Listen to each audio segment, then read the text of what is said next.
I'm gonna do a little switch, just for a second, okay? And then now my left hand's gonna dive under the rear naked choke arm, and I'm gonna push weight on top of her. She may be thinking I'm gonna go for a wrist lock. My right hand's gonna cut this corner, I'm gonna pulse my hand. As I do that, I switch and I pulse my hand, stretch, bring my right leg over, and now she can't defend her left arm. As I sit down, I'm going for it. I've still got the other arm, you see, and now her arm is trapped, and I'll go for the finish.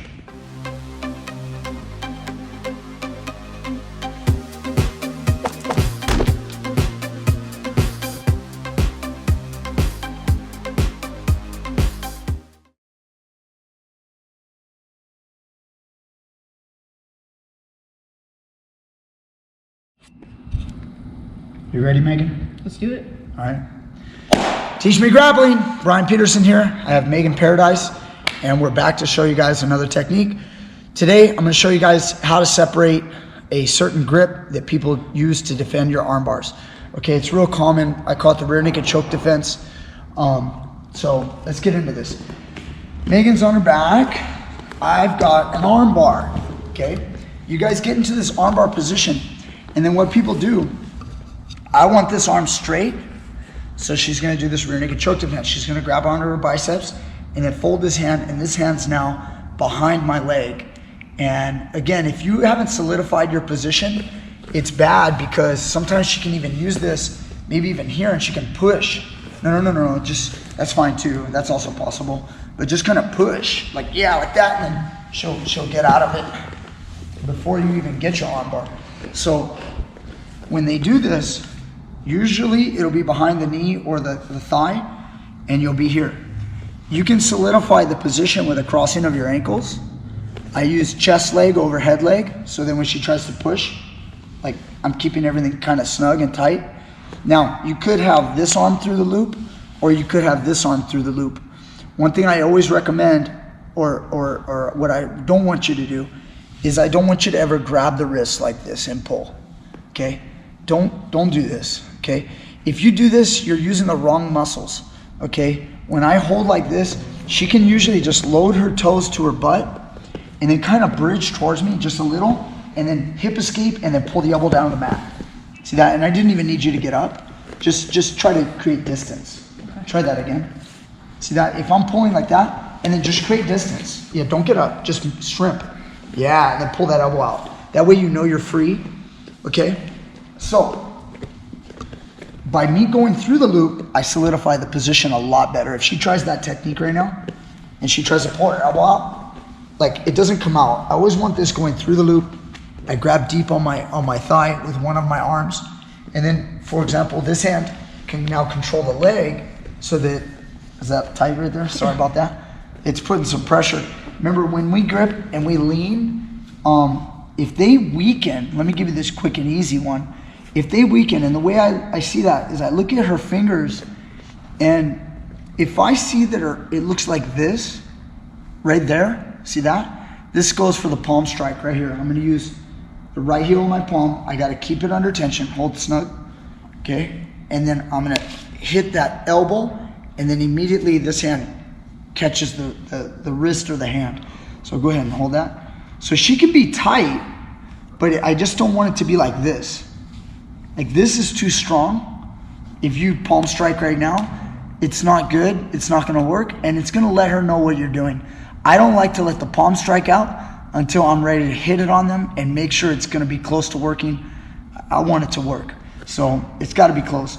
So this is not the situation. So say I was here, go ahead and hold snug, and I was scooping the leg, and I was putting some good pressure, and let's just say maybe my legs were trying to kick, and then I noticed it weakening. Yeah, right there. I don't know if the camera can see that. Get a good angle, John. Just see that all around there? That's pretty weak. I keep it under tension. She's holding tight. Hold as tight as you can. I keep it under tension, and I palm strike really fast. And you notice after the strike, boom, I catch that wrist.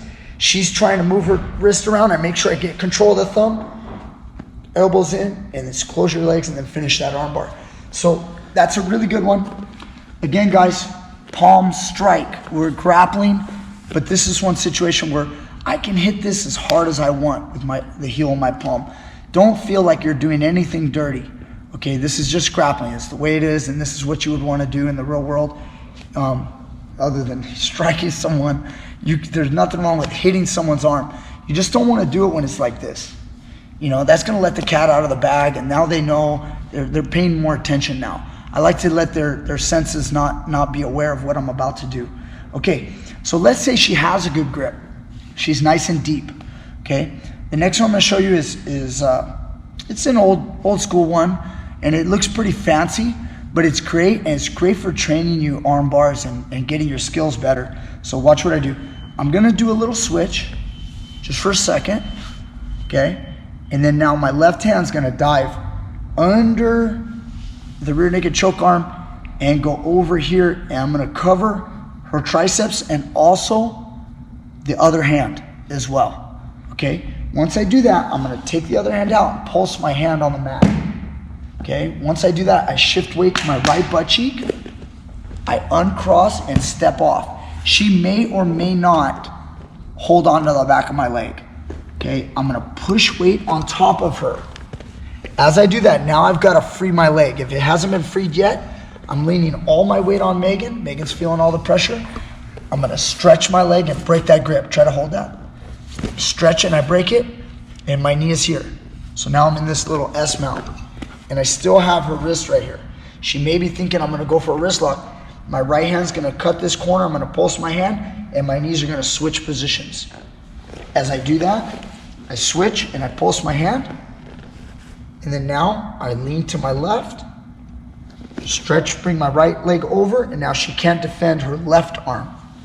As I sit down, I'm going for it. I've still got the other arm, you see, and now her arm is trapped, and I'll go for the finish. Okay, then you can make a great drill out of this. Okay, I'm through. I see the position. I lock everything down. I'm like, man, oh, I might get that palm strike. Boom, boom, and get it. But if she's really strong, see that? Then I do a little switch just for a second so that this one can go through. Make the grip, pulse the hand, step off, rotate. See how I'm in control of her hand and the other arm? Pulsing my hand here, stepping over, finishing. Okay, one more time, she locks. I can't get it. She's nice and tight. The palm strike's not gonna work. I go through, just for a temporary hold. Back through, post, step off. Right now I'm forcing my crotch forward, pushing off my feet, because I don't want her to pull her elbow out right now. See that? So go ahead and put it back in. So I'm like forcing my crotch forward. She's trying to move. I shift all this weight on top of her. As I stretch my leg off, my hand's coming around.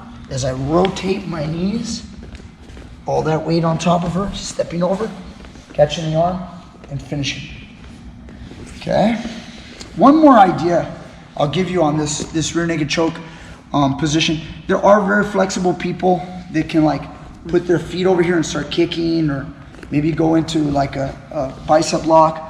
I'm not a big fan of that myself. I'm just not kind of built for that.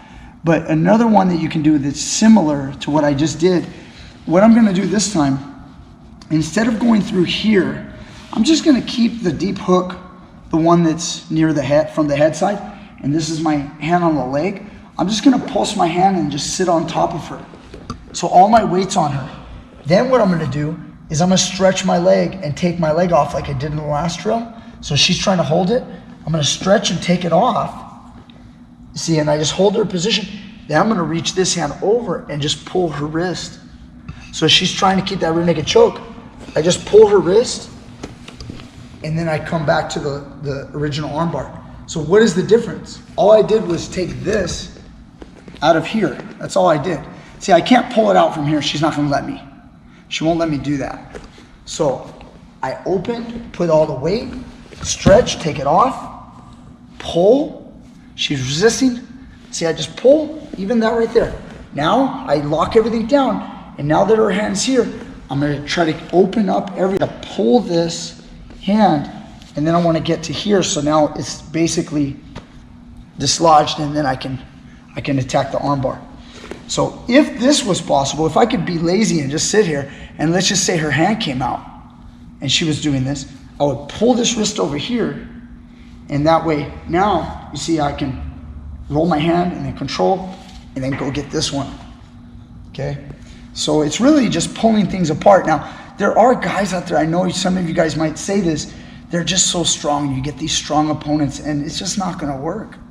You know, I know that. There's guys out there, you cannot budge their arms. Their arms are just so strong. So some of this stuff might work for you. And if you ever feel like you have a guy that just won't give you anything, he's just too strong, there's nothing, remember, there's nothing wrong with cooking your opponent before you eat him. Go through, okay? And I gotta cook him for a while. She's very, very strong. I just take the leg off and I just stay here. Stretch the leg and I just stay in this position. I start sucking the air out of them by leaning on them, okay? I check this, maybe it's not working, she's just too strong, that's fine. Maybe I do a little switch move and I pull here, rotate, go to the other side. I can always switch and try the other moves and wear them out. Every single, that's good. Every single big person that's super strong, guys, and you're fighting them on arm bars and you can't finish them, most of the time it's because they have the energy in the tank. They have the gas and the fuel in the tank to withstand your moves. You get anyone tired, and that's the time to finish them. Remember, great chess players are hard to finish, okay, because they know what they're doing. But if you tire someone out, if you fatigue them enough, everybody will fall under that eventually. And the best people usually don't get beat by submission. You know, it happens from time to time. But the best guys, I mean, man, it's like a 1-point match. If it's IBJJF, it's like one advantage. You know, they're razor close matches. So remember that. Keep in mind that finishing is not like something that if you're close with your opponent, if you guys are dead even, you're not supposed to finish them, you know? You're supposed to edge them by a little bit. So keep that in mind. I mean, it's way easier to defend than it is to attack and finish someone. But if I can give you one little thing that might help you finish that one opponent, then it's a huge plus, you know?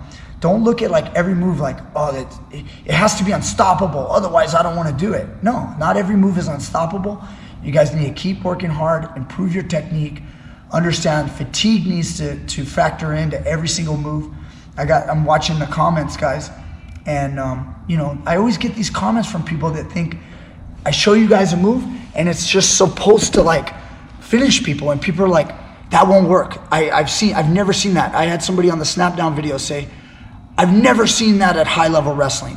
And I'm like, a snap down, really? What they're watching, they're picturing in their mind is they don't see Jordan Burroughs getting snapped down into a front headlock. And of course he shouldn't, he's really good, okay? But even he will get caught sometimes, especially if he's tired. So keep that in mind, guys, all right? So I hope this move helps you. Megan, do you think it helps you? Helps me. Can you do it? I'll give it a shot. You give it a shot. Megan's never done this before. Is that a lie? Am I kidding? All right, look, check it out. She's here, I go rear naked choke defense. I'm strong. Look, what if I'm like this? Can you palm strike? Oh. If I get the palm. You missed it. Oh, there it is. Good. What if I'm tight? What if I'm deep? Right here. What are you gonna do now? Oh, she's gonna try to pull those fingers. Yeah, maybe a little different. There you go. Maybe I won't go for that. Maybe I'm tough. Do you remember the move? Switch with your left hand. Now right hand, pummel through. Nice, hug it tight. Good. Now we're gonna pulse the left hand. Come up, leg off the head, and do that little leg switch. Let's see how you got that. Rotate, don't let me, see I can't let go. Oh my gosh. Good. And with her weight, try one more time. She actually keeps me down pretty good. You know? Oh. See, I'm trying to like switch my hands, but her arm's blocking me. Right there. Good. Not bad. So even though I'm a lot bigger than you, you wanted to do it again. Yeah. We'll train, right after this video, we'll practice it a few more times. Guys, even though I'm bigger than her, you know, when she puts her weight up on top of me, it's heavy. You know, I don't know how you weren't making sounds when I was on top of you. I was holding my breath. Okay. Okay. All right, guys. Thank you so much. Here's the rash guard. If you guys want to get it, you guys can enter into a raffle. Every month we give out a rash guard. and a t-shirt. Just click down below the link, Patreon or PayPal, and donate to this channel. We can't do it without you. We bring you these techniques every day because of you guys that contribute out there. Thank you so much to everybody. See you tomorrow. PG, baby. All right.